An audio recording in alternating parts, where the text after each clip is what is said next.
Assalamualaikum warahmatullahi wabarakatuh. Perkenalkan, nama saya Elisa Nur Safitri, NIM D1B1222027. Di sini saya akan mempresentasikan materi tentang farmasi industri, yaitu mengenai dasar-dasar teknologi farmasi. Dan di sini kita akan membahas tentang pengenalan industri farmasi. Ya baiklah, kita masuk ke jenis industri farmasi, di mana industri farmasi itu terbagi atas tipe A, yaitu negara yang memiliki industri farmasi skala besar dan fokus pada R dan D. Negaranya yaitu Swiss, Prancis, Inggris, Belanda, dan Jepang. Kemudian tipe B, negara yang memiliki industri farmasi inovatif, di mana negaranya yaitu India, Spanyol, Kanada, Cina, Australia. Kemudian adapun tipe C1, di mana negara dengan industri farmasi, kemampuan produksi bahan baku obat dan obat jadi, di mana negaranya yaitu Indonesia, Kuba, Polandia, Mesir. Kemudian ada tipe C2, yaitu negara dengan kemampuan produksi hanya obat jadi.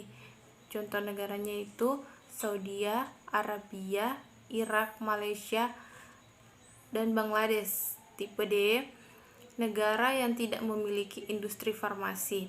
Contohnya yaitu Bahrain, Luxembourg, Qatar, Suriname.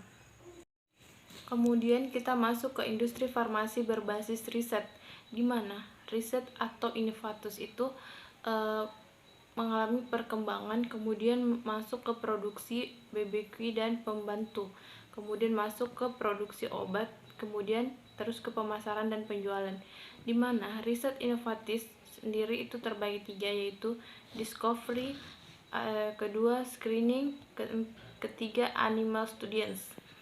Kemudian pengembangan terbagi atas dua, yaitu preclinical studies dan clinical studies. Sedangkan produksi BBQ dan pembantu itu terbagi atas satu, yaitu production API atau raw material. Kemudian produksi obat itu hanya terbagi satu, yaitu production finished good.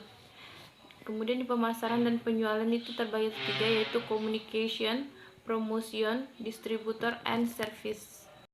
Kemudian adapun industri farmasi generik, di mana yaitu ada produksi obat, yaitu ada pemasaran dan penjualan, kemudian produksi finished good atau communication, promotion, dan distribution and service.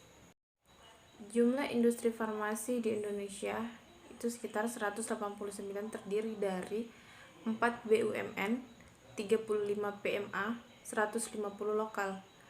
Adapun jumlah obat yang beredar kurang lebih 9.122 merek atau metoa dengan kurang lebih 6.238 nama dagang.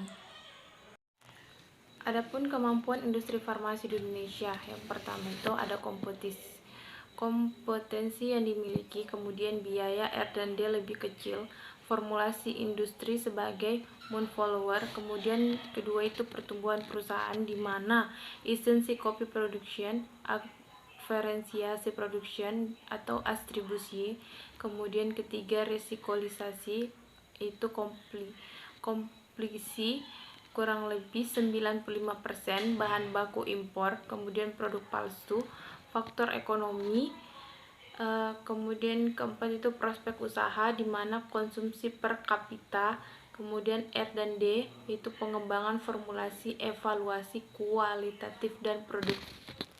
Kemudian adapun aspek non hospital, di mana itu terbagi atas 10. Pertama itu Sanbe, Kalbe, Papris, Pexa, Sonavi atau Aventis, Novartis, Bayer, Interbat, Sahut, dan March. Kemudian adapun yang hospital itu pertama Sanbe, Kalbe, Dexa, Otsuka, Descott, Veron, Pfizer, Sonafri, Aventiv, Fahrenheit, AstraZeneca.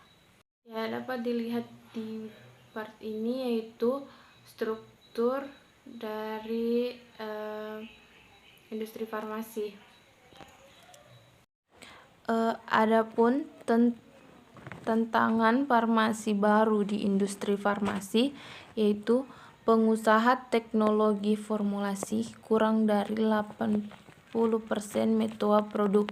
Kedua yaitu pengusaha metode analisis atau adopsi, adaptasi maupun pengembangan. Ketiga, pengusaha manajemen atau proses produksi. Keempat, pengusaha sistem penyemari mutu atau quality assurance GMP 150 Gold Series, 150, 1400 Series TQT A dan lain-lain. Kelima, pengelasan prosedur atau tata cara kalibrasi validasi atau kualifikasi mesin dan di era produksi. Keenam, pengusaha di dokumentasi atau drop bulk record proses produser registrasi dan pengembangan produk baru. Ketujuh, pengetahuan saran penunjang atau bangunan peralatan AHU, DH, collecting system, air untuk produksi, pengelolaan limbah dan lain-lain. Kedelapan, penunjang, manajemen spam, material manajemen atau PPIC, marketing dan lain-lain. Ya, itulah materi dari saya tentang industri farmasi. Kurang dan lebihnya mohon dimaafkan. Wabillahi taufiq wal hidayah. Wassalamualaikum warahmatullahi wabarakatuh.